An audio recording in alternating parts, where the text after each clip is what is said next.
Bienvenidos a un nuevo bloque de Cátedra Libre por Americano Media, el programa donde vos preguntás y yo, Javier Milei, desde una perspectiva liberal libertaria, te contesto. Y ahora estamos ya en condiciones de venir al piso y hacer las preguntas con nuestros invitados. Primera invitada. Sí, hola Javier, yo soy Vivian Fox. ¿Qué tal, Vivian? De Capital. Qué bueno. Y, ¿De qué barrio? Del barrio Recoleta. Ah, ok. Bueno, estoy acá porque tengo una pregunta. Pero del lado de afuera. Del lado de afuera. Del lado de afuera. Quería saber cómo puede ser la Argentina en los tiempos, digamos, la nueva Argentina libertaria, para que todos los artistas puedan tener,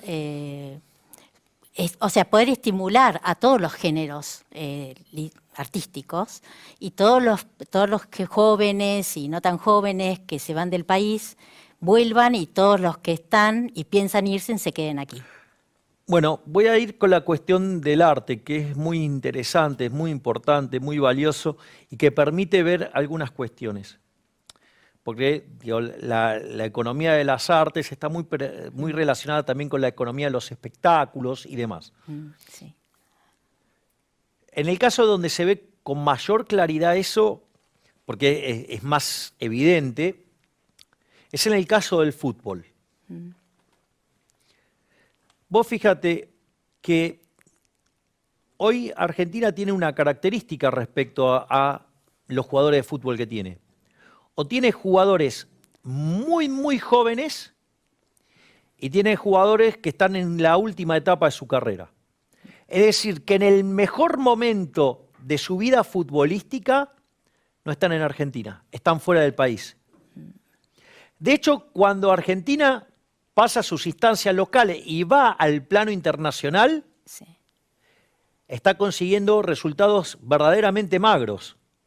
Es decir, entonces, funciona como un fenómeno local, pero a nivel internacional, Argentina, salvo el seleccionado nacional, que consta de todos jugadores que juegan en el exterior, no consiguen buenos resultados. Y eso tiene una explicación muy importante. O vos fíjate que durante los 90, Argentina tenía buenos equipos con buena performance internacional. El mejor ejemplo era, no sé, el Boca de Bianchi, que no solo obtenía títulos domésticamente, sino que también internacionalmente. Y eso tiene que ver muy fuertemente, los economistas convencionales dirían, con el problema del tipo de cambio real. Es decir, la moneda argentina está muy devaluada. Es decir, cuando vos tomás los salarios en Argentina, son de los más bajos de la región en dólares. Si Argentina, si ustedes miden, a ver, para que se den una idea, el decil más alto de la Argentina en promedio está ganando con suerte al tipo de cambio paralelo, que es el que hay. Te diría que con suerte $1.000 o menos, en realidad 800, por ahí anda. Vos fijate que si vas a Estados Unidos, ¿sí? Vos, alguien, por ejemplo, un mozo gana $1.500. Un chico que entra en McDonald's, $2.500. Y acá el decil más alto gana en promedio 800. Por lo tanto, tenés un problema grave. Eso lo que hace es que la gente se vaya del país. Sí. Entonces, por ejemplo, los jugadores de fútbol que en lugar de estar en Argentina ganando miserias en dólares, podrían estar en el exterior ganando muchísimo más dinero, ¿qué hacen? Emigran. Entonces, ¿a vos qué te queda? Te queda un fútbol devaluado.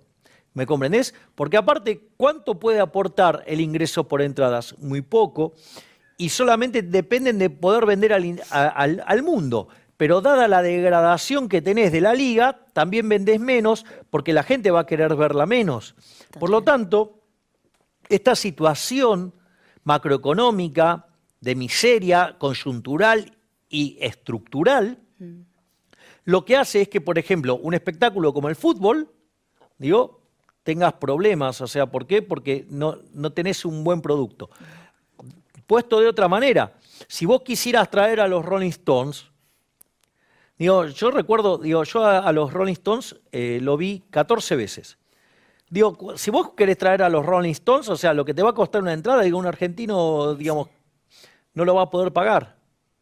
Es decir, entonces no van a poder venir 5 veces o 3 veces y llenar los estadios. ¿Por qué? Porque la gente le está faltando para comer. Hoy Argentina tiene 50% de pobres, tiene 10% indigentes. La gente, por ejemplo, en la provincia de Buenos Aires compra los alimentos racionados, o sea, el azúcar la compra racionada. ¿Por qué? Es más, volvieron las boletas, la boleta, el cuadernito del almacenero para fiar. Entonces, toda esa situación hace que si vos estás peleando para ver si te alcanza para comer y ya no te alcanza, imagínate lo que es aplicarle recursos al arte. Entonces, como vos no le aplicás recursos al arte, los precios que pagás son bajos, por decirlo de alguna manera, y entonces los artistas, ¿cuál es el incentivo? Irse. ¿Entendés? Porque les va a ir mejor en otro lado. Fíjate, los mejores actores argentinos, ¿dónde actúan? En España. ¿Me comprendés? Entonces, en la medida que Argentina no logre salir de esta trampa, vamos a tener arte que no es de la mejor calidad. ¿Por qué? Porque cuando logren la mejor calidad, ¿qué van a hacer? Se van a ir. Es decir, entonces nos va a pasar lo mismo que con el fútbol. Vamos a tener a los que están en las etapas incipientes o los que ya están, en el caso del arte, digo que estén ya bien acaudalados como para no necesitar hacer una diferencia económica.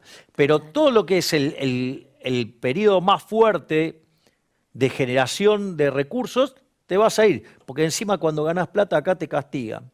Sí. Entonces, la única forma que volvamos a poder disfrutar del arte es que volvamos a tener ingresos altos. Y la única forma de que consigamos ingresos altos va a ser ¿cómo? Creciendo. Pero eso se logra ¿cómo? Invirtiendo, por ende ahorrando.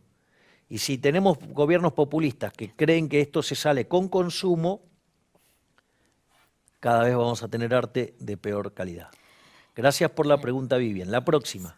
Hola Javier, ¿cómo estás? Mi nombre es Nicole Cárdenas. ¿Qué tal, Nicole? ¿Cómo estás? Bien, tengo 20 años y soy de Capital. ¿Qué barrio? Estoy en Caballito. Ah, mira. Bueno, y yo te quería Hay algo bueno en Caballito. Digo, está Ferro, que es el verde. Sí, es decir, si fueras de un equipo de fútbol, ¿de cuál serías? Del verde. No, digo, sí, es más, yo hago deporte ahí también. Ah, bueno, digo, o sea, sí. Estás identificada con el verde. Sí. Bueno, mi pregunta era, en el caso de que vos llegues a ser presidente de la Nación en 2023, ¿cómo harías para llevar tus ideas o tus proyectos a cabo si no tenés poder parlamentario o apoyo en lo que es el Parlamento?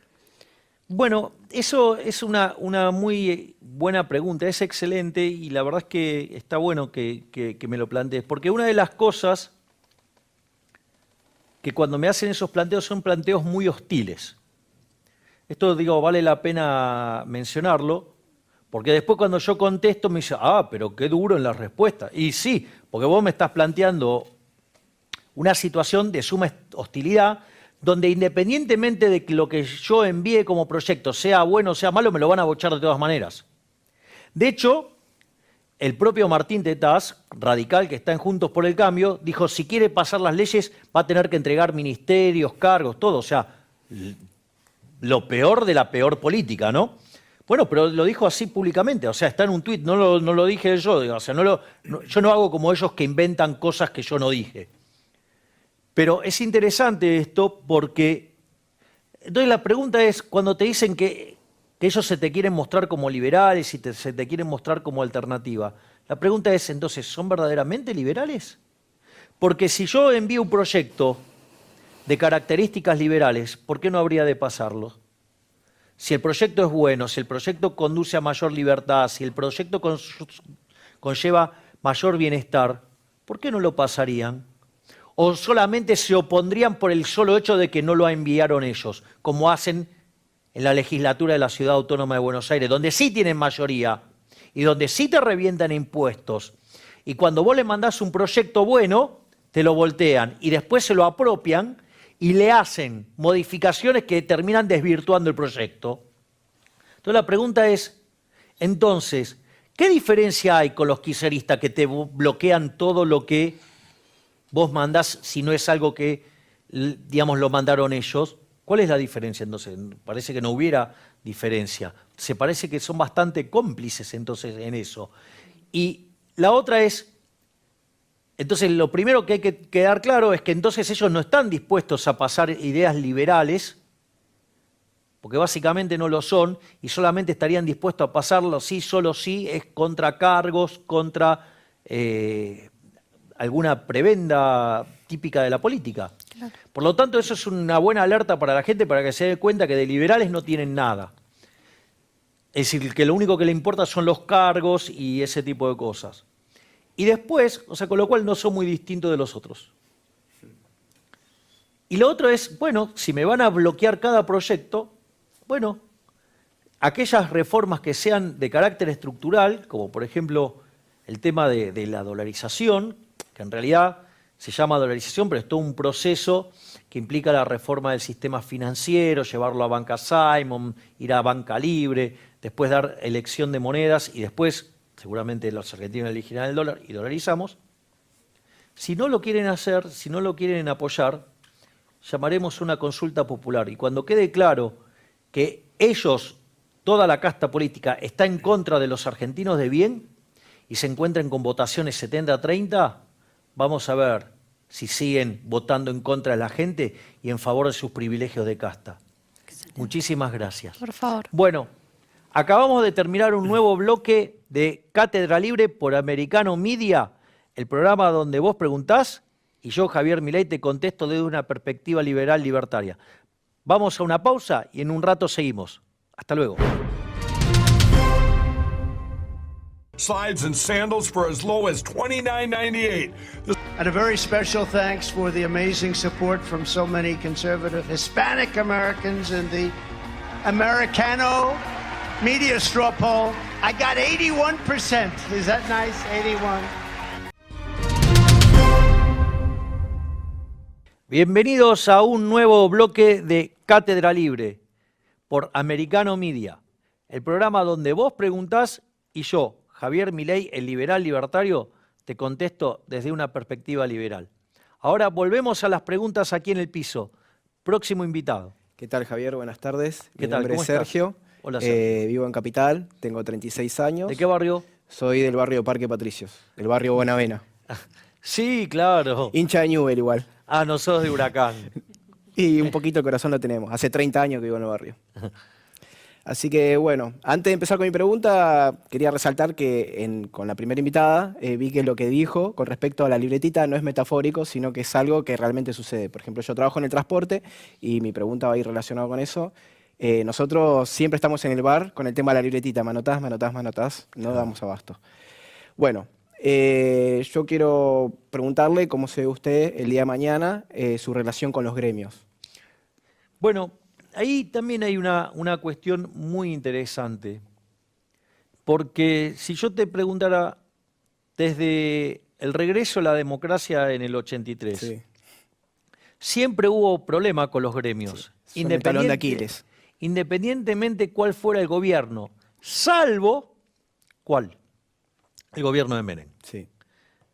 Es decir, el gobierno que terminó con la inflación, ¿no? Digo, Argentina venía de 2 hiperinflaciones, se implementa la convertibilidad. Tenemos el pacto de Olivos en el medio. No, bueno, está bien, digo, eso es un detalle, digamos, de otras características.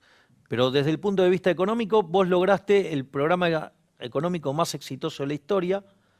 En ese contexto, vos lo que tenés es que, si bien la inflación promedio fue 9, se concentró en el primer año y medio y a partir de 1993 Argentina fue el país con menos inflación del mundo. En ese contexto donde vos lograste erradicar la inflación, el poder de los gremios se desvaneció. Porque en el fondo uno tendría que tratar de entender a qué se debe, digamos, el rol que tienen los gremios. ¿Por qué, digamos, los gremios tienen esa conducta? Y ahí el primer punto es la inflación. Es decir, si vos tenés una economía que continuamente genera inflación, entonces los gremios empiezan a tener un rol más significativo. Claro. Porque cada vez que vos te equivocás con la tasa de inflación, lo pagás con una pérdida del poder adquisitivo del salario enorme y generás un montón de pobres indigentes y entonces eso lo que hace es que los gremios se tengan que poner mucho más activos. No casualmente, el poder de los gremios aumenta fuertemente, ¿sí?, en los últimos 70, 80 años. ¿Por qué? Y porque Argentina empieza a vivir una economía de alta inflación. Primer punto. Entonces la inflación es uno de los elementos que más poder le da a los gremios. Sí, y que quedó clarísimo durante el gobierno de Menem, que vos bajaste la inflación y el poder se les diluyó. Primer punto. El segundo punto, que también es muy importante, es que en realidad todas las regulaciones del mercado laboral tienen que ver con que vos puedas defender tu puesto de trabajo. Es decir, quedarse sin trabajo es una situación verdaderamente muy complicada, muy dolorosa para una persona, genera una situación de incertidumbre total, es un malestar enorme. Entonces, en ese contexto, lo que tratan de hacer estas regulaciones es defender el trabajo. ¿Y por qué pasa eso? Porque no hay trabajo. Ahora, ¿por qué no hay trabajo? No hay trabajo porque no hay suficiente inversión. Y no hay suficiente inversión porque no hay ahorro. Y no hay ahorro porque llevamos 100 años de políticas populistas, de políticas de corte socialista, con esto de la idea de la justicia social, de la redistribución del ingreso, que termina castigando al ahorro y que termina perjudicando a la inversión, que se acumula menos capital, que hay menos productividad, hay menores salarios reales, pero al mismo tiempo hay menos puestos de trabajo. Por lo tanto, hay presión a la baja del salario real. Tengan en cuenta que esto es muy importante porque nosotros entramos al siglo XX siendo el país más rico del mundo y hoy al tipo de cambio oficial estamos entre el 70 y el 80 y al tipo de cambio paralelo estamos 130, 140. O sea, es una verdadera catástrofe. En ese contexto que no se generan puestos de trabajo, si ustedes se fijan, los puestos de trabajo del sector privado desde el año 2011 a hoy son los mismos. O sea, no se creó un solo puesto de trabajo. O sea, siguen siendo 6 millones de puestos de trabajo, pero la población sigue creciendo. Claro. De hecho, el PBI per cápita, si lo toman con este año cerrando con un crecimiento, si se pudiera llamar crecimiento, el rebote, de entre el 3 y el 4%, el PBI per cápita está 13% abajo del que teníamos en el 2011. Y si lo medís en dólares, te querés, digamos, o sea, es una lágrima. Sí. Entonces, el problema es que entonces no se generan fuentes de trabajo. ¿Por qué? Porque vos tenés este problema del no crecimiento. Entonces, el primer elemento para atacar el problema del mercado laboral es que vos tengas instituciones que respeten los derechos de propiedad, bajos impuestos y que de esa manera se genere inversión, que se generen puestos de trabajo y que de esa manera suban los salarios reales y la gente esté bien y encuentre trabajo. Ahora bien, el otro tema es la cuestión del seguro. Es decir, en el fondo todas estas regulaciones trabajan como si fuera un seguro. Ahora el problema ¿es la mejor manera para conseguir un seguro? No. Porque suponete lo siguiente, vos no querés tener ningún accidente y vos querés salir en el auto, que no te pase nada, querés estar seguro. Bueno, vos podrías tomar un montón o un conjunto distinto de opciones. Una opción podría ser, te pones doble airbag, le blindás las puertas, o sea, haces que el motor salga despedido cuando vos chocás, te pones cinturón de seguridad, un montón de cosas de seguridad. Pero eso tiene que ver con tu decisión personal, porque vos tenés una aversión al riesgo enorme y no querés saber nada con que te pase algo cuando chocas. Esa es una posibilidad. Ahora, ¿cómo funciona el entramado legal del gobierno? Le prohíbe a la gente que salga a la calle. Y claro, bueno, es un desastre, porque eso termina haciendo que no labures, que no produzcas, o sea, a la postre te vas a morir de hambre. Bueno, esto es igual. Es decir, todas esas regulaciones laburan como un seguro, pero ¿qué pasa? Genera muchas distorsiones, genera mucha pérdida de la producción, falsea el sistema de precio. ¿Y cuál es la consecuencia? Menos puestos de trabajo, sí, peores salarios reales. Y entonces eso también genera, digamos, tanto poder de los sindicatos. Entonces, si vos generaras crecimiento, si vos modificás las instituciones y en lugar de entender que el problema es un problema de inseguridad en el trabajo y vos bajás la inflación, das crecimiento económico y en lugar de tener esas regulaciones vas a un sistema de seguro de desempleo, claro, va a funcionar bien. ¿Sabes qué? En Argentina eso existe. ¿Sabes en qué sector se aplica? ¿En cuál? En uno que es bien complicado y sin embargo funciona bárbaro, que es el de la construcción. Es decir, que la solución de mercado funciona. Lo que pasa es que los políticos jamás te lo van a aceptar. Pero bueno, una muy buena pregunta. Gracias. Y entonces ahora nos vamos a un nuevo corte y ya volvemos dentro de un rato en Cátedra Libre por Americano Media. Y no se lo pierda porque seguimos con más preguntas.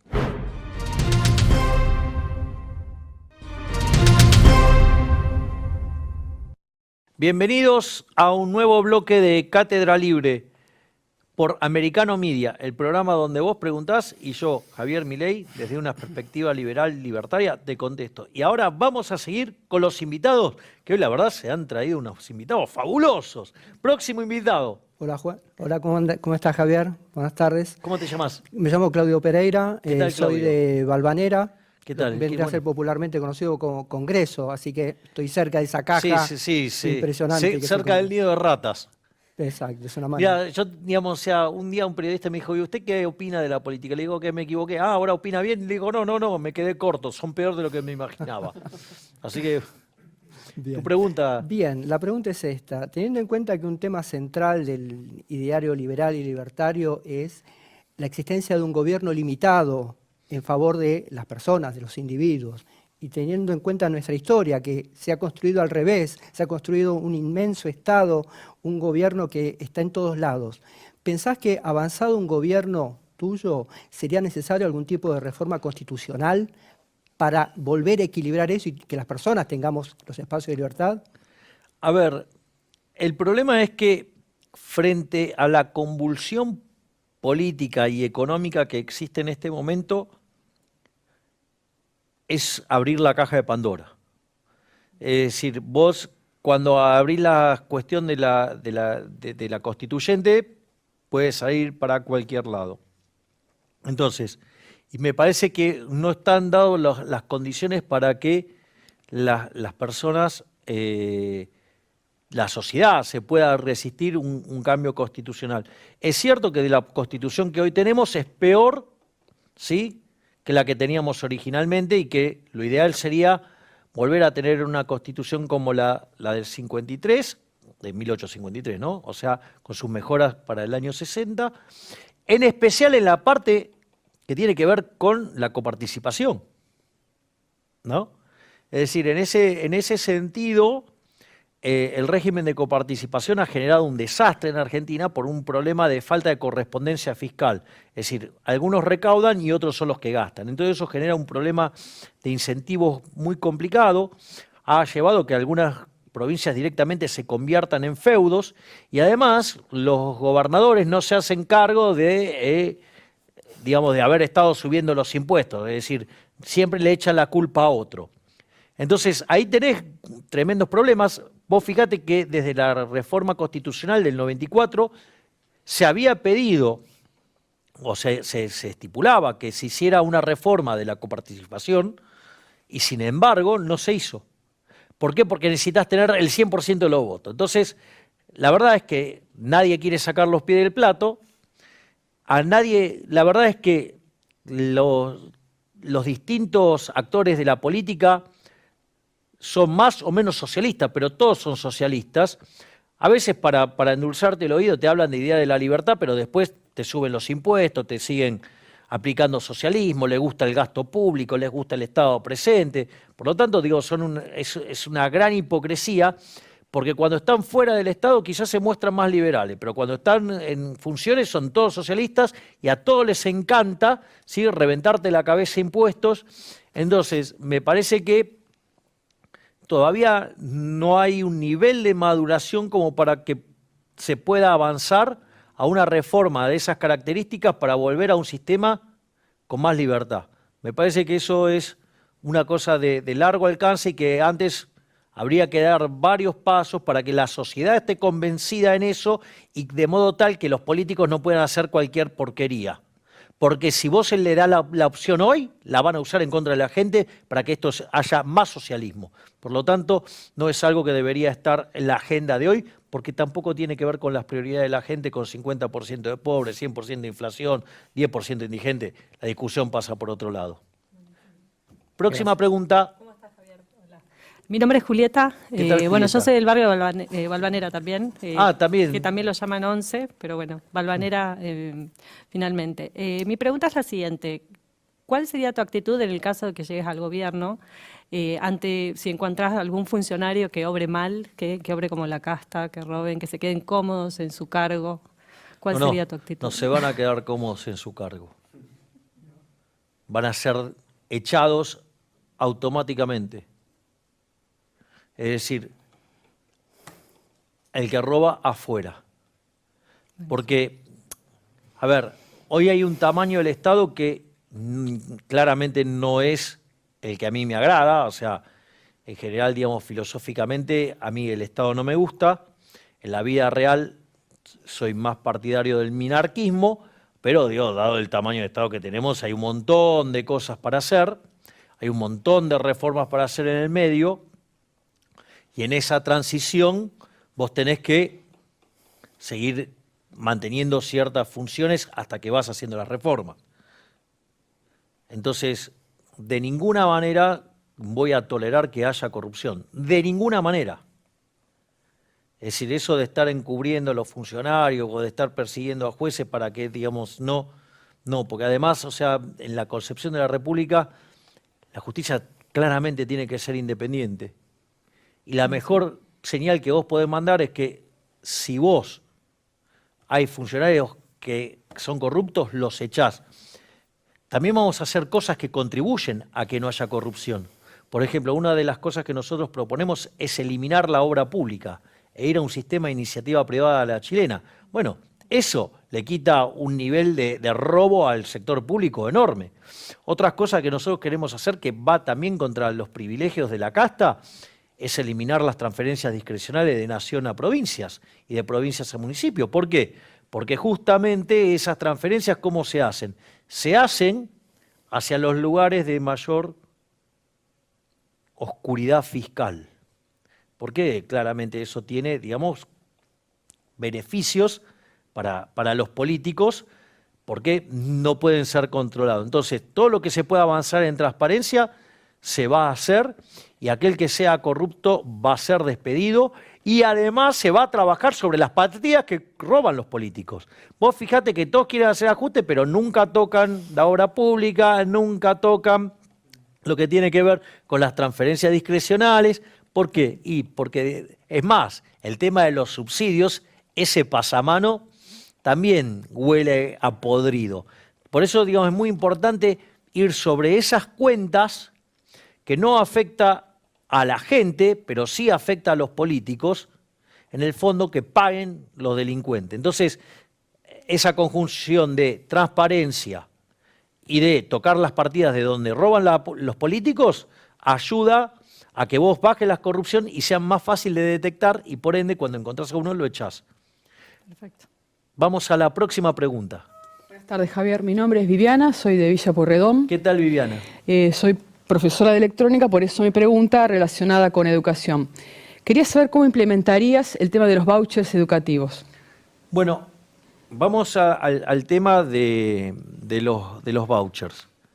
Porque una de las cosas que pasan cuando nosotros decimos de ir al sistema de vouchers, dicen, no, quieren eliminar la educación pública. Eso es mentira. Básicamente, de hecho, hay un montón de recursos aplicados a la educación hoy. Y sin embargo, no llegan, los profesores la pasan mal, o sea, hay un montón de problemas. Entonces, una de las correcciones que nosotros queremos hacer es, bueno, ok, la sociedad decidió tener educación, la financia vía impuestos, o sea, de hecho, dada la valoración que hace la gente, no tendría por qué caer esa recaudación, o sea, con lo cual esos recursos están, y esos recursos se podría distribuir homogéneamente entre todos los que quieren aspirar a la educación. Pero ¿qué es lo interesante en esto? Es que vos ahora no estás condenado a ir a una determinada institución y a otra no por el hecho de que hay un arancel. Es decir, vos tendrías que pagar una cuota. Porque a vos ahora no te importa, porque vos vas a tener el voucher y lo vas a poder aplicar a la institución que vos quieras. Entonces, ¿eso qué es lo que hace? Que vos tengas una competencia genuina. Porque si no, es como que, por ejemplo, las instituciones de gestión estatal, ¿sí? estarían haciendo dumping contra las otras, estarían compitiendo deslealmente porque una institución no te cobra y la otra sí. Entonces, igual no hay nada gratis porque se paga con los impuestos, pero el efecto es que te estás compitiendo deslealmente.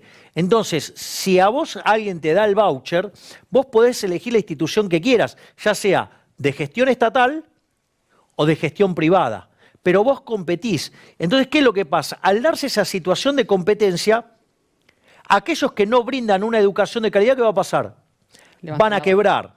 Ahora, ¿qué pasa? Esos alumnos, entonces, que no quieren ahí, van a ir a otro lugar. Entonces, ¿qué es lo que pasa? Vos decís, bueno, pero ¿se van a quedar afuera? No, porque esas instituciones que dan un buen servicio, ¿qué podrían hacer? Comprarse a las otras, ¿sí? O, digamos, por algún mecanismo, y de esa manera podrían cubrir esa demanda, de modo tal que vos empezás a tener una situación de competencia donde se prioriza, ¿qué? La calidad. La calidad, digamos que a la gente le sirve esa educación, ¿para qué? Para llevar una vida mejor. O sea, la educación no es un aguantadero para que la gente esté encerrada en un lugar y no en otro.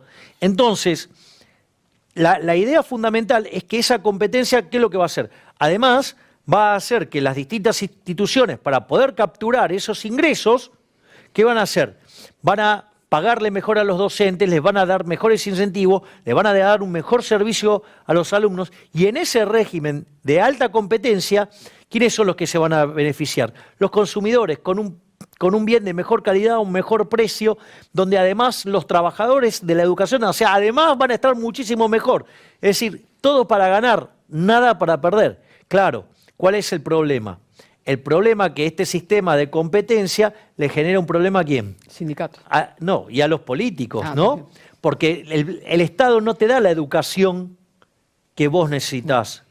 El Estado te da la educación que necesita para crear esclavos de la religión del Estado. Entonces, lo que hay que comprender es que la educación es muy, muy importante como para que quede en las manos de unos sátrapas llamados políticos. Excelente pregunta. Gracias. Bueno, acabamos de terminar un nuevo bloque de Cátedra Libre y dentro de un rato volvemos acá por Americano Media y les doy las reflexiones finales del programa de hoy. Los veo en un rato.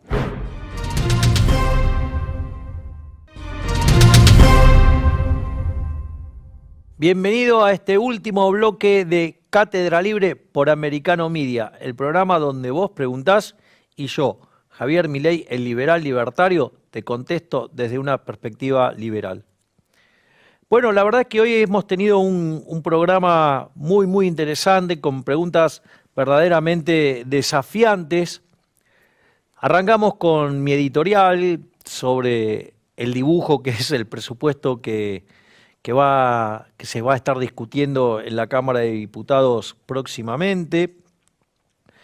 Y respecto a las preguntas, arrancamos con una pregunta muy interesante sobre la lógica de la economía de las artes, y ahí explicamos que este país que está devastado en sus ingresos, en sus salarios, ¿sí?, en las condiciones de vida, eso hace que sea muy difícil que se pueda generar expresiones sostenibles de arte, porque no hay forma de financiarlo. Y obviamente, digamos, hasta que no recompongamos nuestros ingresos, difícilmente vamos a poder disfrutar de lo mejor de las artes. Es más, sin ir más lejos, utilizamos como ejemplo el caso del fútbol y cómo eso hacía que con como una moneda tan devaluada, hacía que los jugadores en sus mejores etapas estén fuera del país y solamente estuvieran las jóvenes promesas y aquellos que están terminando su carrera. Y sin embargo, digamos, eso se da en el mismo momento que tenemos uno de los mejores seleccionados de fútbol.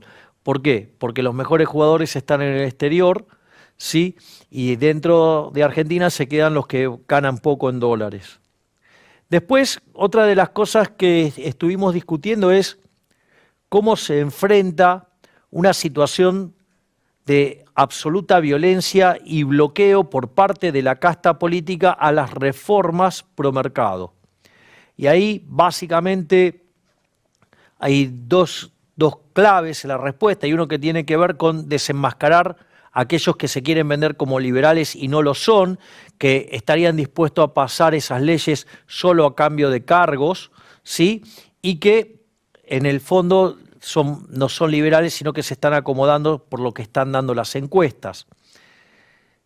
Después, otra cosa que también vimos muy interesante fue el tema de la relación con los gremios, y explicamos que esto estaba vinculado con el problema de la inflación, con el problema de la falta de crecimiento y así la no generación de puestos de trabajo y de bajos salarios, y que eso, digamos, ordenando la macroeconomía, haciendo las reformas estructurales pro crecimiento, eso ya le va a quitar un montón de poder de negociación a los sindicatos, y que se podría estar pasando también a un sistema de seguro del desempleo y no esta maraña de regulaciones que lo único que hace es perjudicar a todo el mundo, porque eso hace que tengamos altas tasas de desempleo, bajos salarios reales, y que además que cada vez que uno pierde un trabajo se convierte en un verdadero drama. Después, otra pregunta también muy desafiante fue el tema de, con todos estos problemas que tenemos de Estado presente, ameritaba una reforma de la Constitución Nacional. Y ahí dijimos que hoy las demandas de la sociedad no están por ese lado, y que eso sería abrir la caja de Pandora, y que para poder avanzar en una reforma que sea hacia una constitución liberal, ¿sí? Y en línea con lo que teníamos en 1853-1860, había que correr mucho tiempo y que, digamos, las ideas de la libertad se vuelvan a sentar para que la sociedad, digamos, elija en la dirección que genera bienestar.